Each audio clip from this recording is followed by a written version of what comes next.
So dear students, moving towards the next problem.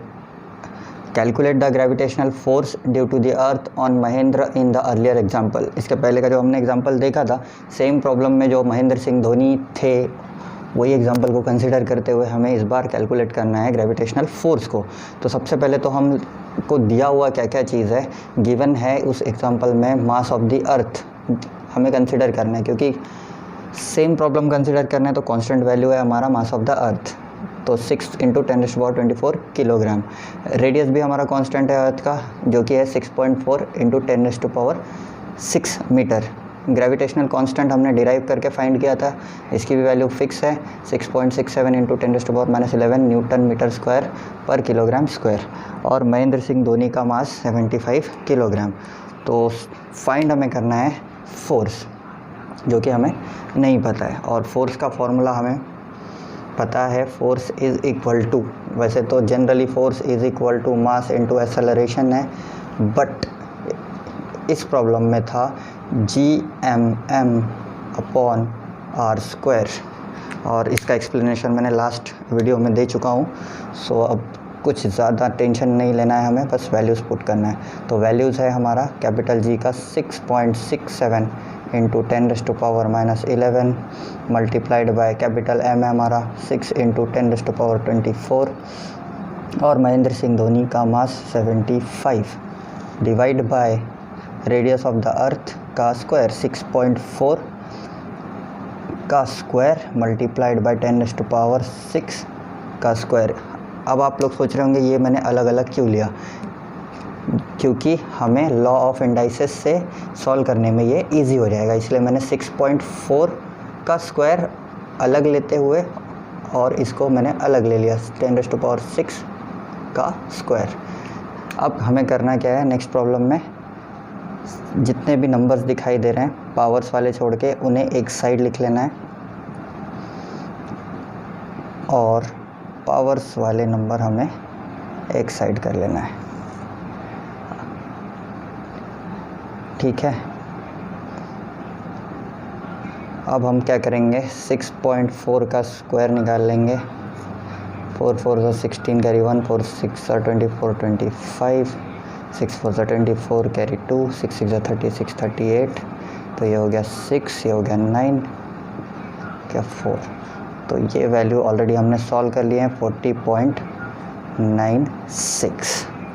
अब हमें next करना क्या है, नेक्स्ट हम सॉल्व करेंगे इसको। तो 6.67 × 6 7 42 कैरी 4, 6 6 36 40 कैरी 4, 6 6 36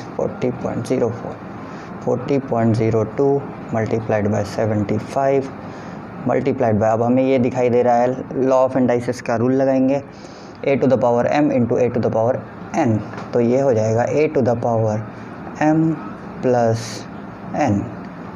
तो यहाँ पे -11 + 24 इंटीजर्स को हम ऐड करेंगे तो ये दोनों के बीच में सब्ट्रैक्शन होगा, 24 - 11 होता है 13, तो ये हो जाएगा हमारा 40.96। अब यहाँ पे हमें दिखाई दे रहा है a⁻m⁻n, तो ये होता है a⁻m × n, तो ये हो जाएगा 10⁻6 मल्टीप्लाइड बाय 2। अब इलेबोरेट करने के बाद 40.02 × 75 इंटू इसका आंसर हमें मिल चुका था 13, तो 10⁻13 डिवाइड बाय 40.96 इंटू 10⁻12। अब इसे सॉल्व करने के पहले हम इस पर फोकस करेंगे।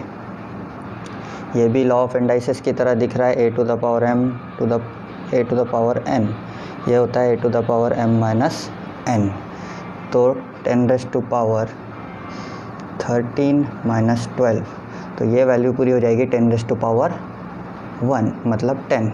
तो यहाँ पे फाइनल हमारा आंसर होगा 40.02 मल्टीप्लाइड बाय 75 मल्टीप्लाइड बाय, ये दोनों को सॉल्व करके हमें मिल चुका है 10⁻1 मतलब 10 डिवाइड बाय 40.96। अब 75 मल्टीप्लाइड बाय 10 होता है 750, तो ये हो जाएगा हमारा 40.02 multiplied by 750 divide by 40.96। So dear students, final value हमें ये मिली थी फोर्स की 40.02 इंटू 750 डिवाइड बाय 40.96। अब अगर ये दोनों को हम कैलकुलेट करते हैं मल्टीप्लिकेशन के बाद तो हमें मिलता है 30015। तो पुट करते हैं वैल्यू 30015 डिवाइड बाय 40.96। ठीक है, अब अगर डेसिमल का अगर हमें डिवाइड करना है तो किस तरीके से करेंगे हम? तो एक सॉल्यूशन है, ये 2 डेसिमल हटाना है तो हमें इसको मल्टीप्लाई करना पड़ेगा 2 डिजिट वाले नंबर से। तो 30015 को हम करेंगे मल्टीप्लाई 100 से और 40.96 को करेंगे हम मल्टीप्लाइड 100 से। क्यों कर रहे हैं हम? इसका रीज़न ये है ताकि ये पॉइंट डेसिमल से हट के एक राउंड फिगर हमें मिल जाए। तो सीधे सीधे न्यूमरेटर हो जाएगा हमारा 3001500 और ये हो जाएगा हमारा 4096। अब ये डिवीज़न करने में थोड़ा इजी हो जाएगा। तो अब चलते हैं हम फिर से लोअर स्टैंडर्ड में, करते हैं डिवाइड 3001500 डिवाइड बाय 4096। लिख के आया नंबर है? हाँ, ओके स्टूडेंट्स, फिर यहाँ तक हमने मल्टीप्लाई किया इसको। अब ये यहाँ राउंड फिगर हमें मिलने के बाद हम इस तरीके से डिवाइड करेंगे जैसे कि आपने लोअर स्टैंडर्ड में किए होंगे। तो 30015 मल्टीप्लाई किया हमने 00।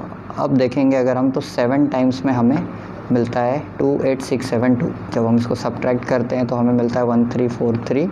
फिर ये 0 नीचे रखेंगे। फिर इसके टेबल को अगर हम मल्टीप्लाई करके चेक करते हैं तो 3 टाइम्स में हमें 12,288 मिलता है। फिर इसे सब्ट्रैक्ट करते हैं तो हमें 11,420 मिलता है, ये 0 नीचे रख के।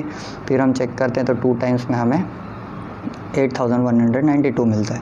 अब इसके बाद सब्ट्रैक्ट अगर हम करते हैं तो हमें रूल पता है कि इससे लोअर वैल्यू आ रही है तो हम यहाँ क्या करते हैं, पॉइंट लगाते हैं। पॉइंट लगाने के बाद यहाँ 0 और फिर उसके बाद फिर से चेक करते हैं तो 4096 मल्टीप्लाइड बाय 8 हमें ये वैल्यू मिलती है। यानी कि ऑलमोस्ट राउंड फिगर अगर हम करते हैं तो इट इज़ मोर देन 0.5। तो इसको हम कंसिडर कर सकते हैं 733 न्यूटन। तो जो हमें आंसर मिला है वो है force is equal to 733 newton. अगर आप 10th स्टैंडर्ड की गवर्नमेंट के टेक्स्ट बुक में देखोगे तो आपको इतना डिटेल्स नहीं मिलने वाला, किस तरीके से सॉल्व हुआ है। इवन डाइजेस्ट में भी आपको ये चीज़ नहीं मिलने वाली है, इवन कोई टेक्स्ट बुक में आपको नहीं मिलने वाली है। सिंपली टेक्स्ट बुक में आपको दिया जाएगा ये पूरी वैल्यू पुट अप और उसके बाद डायरेक्ट आपको टेक्स्ट बुक में दिया हुआ है 733 न्यूटन। सो स्टूडेंट बहुत कंफ्यूज हो जाते हैं, इसलिए मैंने मेरे तरफ से पूरी कोशिश की आपको अच्छे से डीप में जाके उसके पीछे का रीज़न क्या है, जैसे कि मैंने आपको इसके पहले के वीडियो में एक्सप्लेन कर चुका हूँ लॉ ऑफ इंडाइसेस के बारे में। जिन्होंने भी वो वीडियो नहीं देखा है तो मेरे चैनल पे जाके वो वीडियो ज़रूर देखें और समझने की कोशिश करें कि ये प्रॉब्लम हमने किस तरीके से एडजस्ट किया है। तो ये इस तरीके के प्रॉब्लम को सॉल्व करने के लिए आपको सबसे पहले तो लॉ ऑफ इंडाइसेस पता होना बहुत ज़रूरी है और टेबल्स। ये सभी स्टूडेंट्स के लिए मैं कहूँगा कि बिना टेबल्स के आप न्यूमेरिकल्स नहीं सॉल्व कर सकते। सो एटलीस्ट 18 या 19 तक आपको टेबल्स तो आनी ही चाहिए। और ये सारे कैलकुलेशंस आप माइंड में जितना कर सकते हैं कोशिश कीजिए। अगले वीडियो में मैं और शॉर्टकट टेक्निक्स बताऊंगा कि किस तरीके से हमें माइंड में ही कैलकुलेट करके आधे से ज़्यादा प्रॉब्लम को कॉम्प्लिकेटेड से इजी बना देना है। सो आई होप ये प्रॉब्लम आपको समझ में आया होगा। अगर थोड़ा भी कोई कन्फ्यूजन है तो कमेंट बॉक्स पे मुझे बताइए, then I will try to clarify your doubts. So मिलते हैं अगले वीडियो में। Thank you.